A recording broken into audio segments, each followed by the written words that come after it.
Soybean कितना healthy होता है आप सभी को पता है। तो आज हम रेसिपी लेके आए हैं आपको सोयाबीन की। तो मैंने छोटी वाली सोयाबीन ली है, आप चाहें तो बड़ी वाली भी ले सकते हैं। मैंने इन सभी सोयाबीन को एक बाउल में डालकर इसे पानी से अच्छी तरह से भिगो दिया है, ये जिससे सॉफ्ट हो जाए और हमें रेसिपी बनाने में आसानी हो। मैंने एक कढ़ाई ली है, उसमें मैंने कुछ मूंगफली दाने लिए हैं, थोड़ा सूखा खड़ा धनिया जो साबुत धनिया होता है उसके बीज होते हैं वो लिए हैं, और कुछ लहसुन की कलियां। इन सभी को हम अच्छी तरह से रोस्ट करेंगे। रोस्ट करना इसलिए ज़रूरी है क्योंकि हम इसे एक ग्राइंडर में पीसेंगे तो वो आसानी से दरदरी पिस जाए। बारीक नहीं पीसना है, इस बात का विशेष ध्यान रखें। तो हम इन्हें हल्का सा ही रोस्ट करेंगे, ज़्यादा नहीं भूनना है। अब हम इन्हें एक बर्तन में ट्रांसफ़र कर देंगे जिससे वो अच्छी तरह से ठंडी हो जाए और हमें मिक्सर में पीसने में आसानी हो। अब हम एक अदरक का छोटा टुकड़ा ले रहे हैं, उसे छोटे छोटे पीसेस में कर देंगे। और कुछ हरी मिर्च को लेना है, वो भी हमें छोटी छोटे पीसेस में करना है, क्योंकि हमें ये सभी बारीक नहीं पीसना है पर दरदरी पीसना है। उसके लिए हमें मोटे टुकड़े ही चलेंगे। और मैं मिर्ची काफ़ी ज़्यादा पसंद करती हूँ, मुझे थोड़ा स्पाइसेस ज़्यादा पसंद है, इसलिए मैं थोड़ी स्पाइसेस के लिए ज़्यादा हरी मिर्च का इस्तेमाल करूँगी। तो देखिए मैंने सारी हरी मिर्ची को कट कर लिया है और मैंने अदरक के टुकड़े को भी अच्छी तरह से कट कर लिया है। अब मैं इसमें करी पत्ता लीव्स लूँगी जो मैंने घर में ही रख रखा है। करी पत्ता हमें थोड़ा सा ज़्यादा लेना है क्योंकि इसका फ्लेवर इस डिश में बहुत अच्छा लगता है।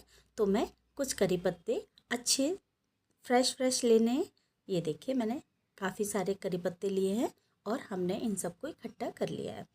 अब हम सोयाबीन को, जो हमारे पास भीगी हुई सोयाबीन है, उनको अच्छी तरह से निचोड़ लेंगे। उनका सारा झाग जो है निकल जाएगा और उन्हें एक बर्तन में रख लेंगे। सारे के सारे सोयाबीन को अच्छी तरह से निचोड़ना है, उसमें ज़रा भी पानी नहीं रह जाए क्योंकि हमको थोड़ा सा ड्राई रखना है। अब हम इन्हें एक मिक्सर में डालकर अच्छी तरह से बारीक दरदरा पीसेंगे। ज़्यादा बारीक नहीं पीसना है, थोड़ा दरदरा ही रखना है क्योंकि इसे बाइंड करने में हमें आसानी हो।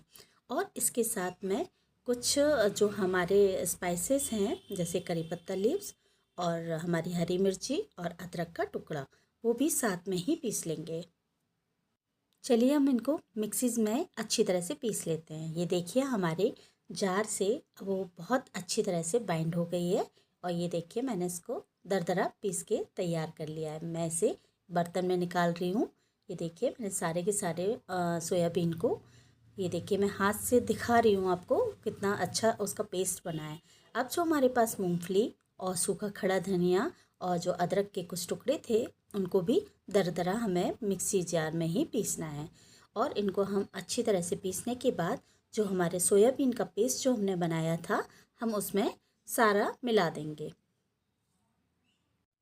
ये रेसिपी आपको वज़न कम करने में भी मदद करेगी। मैं बताऊंगी इस तरह से बनाने से आपका वज़न किस तरह से कम हो सकता है। ये जो हम बना रहे हैं रेसिपी, इनको हम मुठिया कहते हैं, सोयाबीन की। सोयाबीन के पकौड़े भी कह सकते हैं। हम इसमें कुछ स्पाइसेस मिला रहे हैं जैसे लाल मिर्च पाउडर, हल्दी पाउडर, और हम इसमें नमक मिलाएंगे अपने स्वाद के अनुसार। मैं इसमें सेंधा नमक का इस्तेमाल कर रही हूँ, आप चाहें तो कोई भी नमक इस्तेमाल कर सकते हैं। अब हम इसको हाथों से अच्छी तरह से मिलाएंगे। ये देखिए हमें ये सारा पेस्ट मिलाने के लिए, बाइंड करने के लिए बेसन का इस्तेमाल करना होगा। तो हम इसमें थोड़ा थोड़ा बेसन मिलाएंगे। स्टार्टिंग में हमें ज़्यादा बेसन का इस्तेमाल नहीं करना है, इस चीज़ का विशेष ध्यान रखें आप।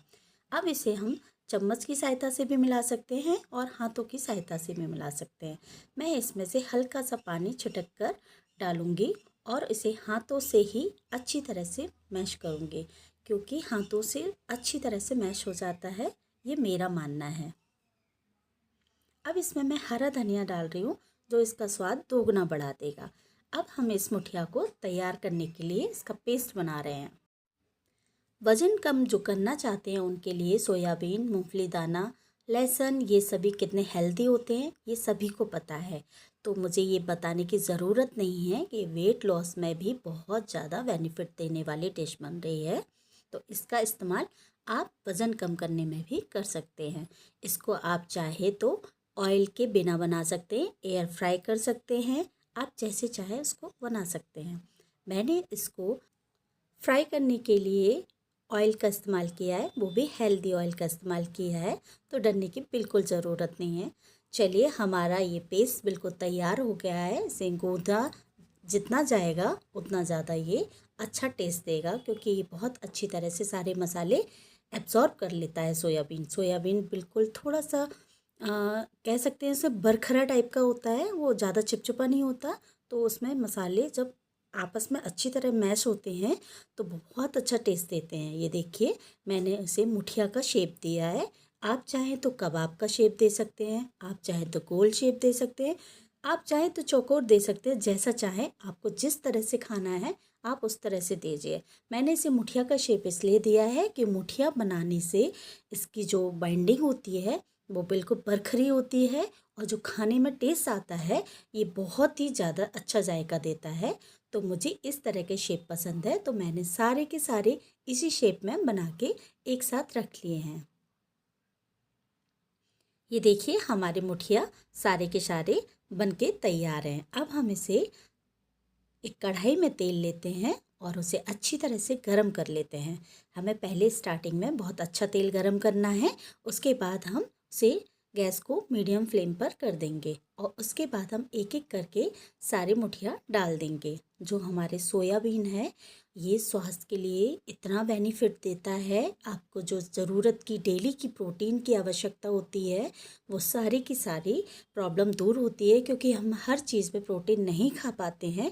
तो हमें थोड़ा थोड़ा सोयाबीन खाते रहना चाहिए, जिससे हमारी प्रोटीन की आवश्यकता है वो पूरी की पूरी हो जाती है। तो चलिए, हमारे ये देखिए मुठिया बनके अच्छी तरह से तैयार हो गए हैं। और ये देखिए, डीप फ्राई किए हैं मैंने। तो ये देखिए, सबसे पहले देखिए आप इसमें तेल को बिल्कुल एब्जॉर्ब नहीं कर रहा है। ये देखिए, जैसा तेल हमारा पहले था वैसे ही का वैसा है, बिल्कुल एब्जॉर्ब नहीं किया है, क्योंकि ये थोड़े से बरखरे होते हैं। जो बहुत ज़्यादा फाइन पेस्ट हो जाता है वो बहुत ज़्यादा ऑयल को पी जाते हैं। ये देखिए, हमारे सारे मुठिया बनके तैयार हुए हैं। कितना स्वादिष्ट और करकरे बने हुए हैं। ये देखिए, कितने खस्ता बने हुए हैं। आप इनको तोड़ के मैं इनको दिखाती हूँ कि कितने अच्छे बने हुए हैं।